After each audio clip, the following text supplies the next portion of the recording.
రెండు రకాలైనటువంటి అదృష్టాలు ఇవ్వాలి అనుకుంటే ఆడపిల్లగా వస్తుంది. ఒకటి, సాక్షాత్ లక్ష్మీదేవి ఇంట్లో పుట్టింది, అందుకే మగపిల్లవాడికి చేయడానికి అలంకారములు తక్కువ ఉంటాయి, ఆడపిల్లకి చేయడానికి అలంకారాలు చాలా ఎక్కువగా ఉంటాయి. ఆడపిల్ల ఇంట్లో తిరుగుతోంది అనుకోండి, లక్ష్మీదేవిది తిరిగినట్టే.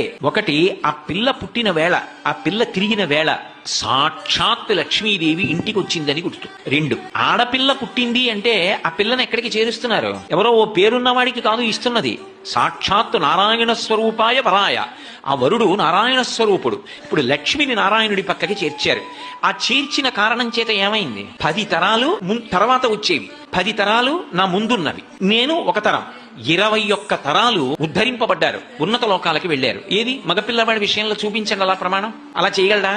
సాధ్యం కాదు.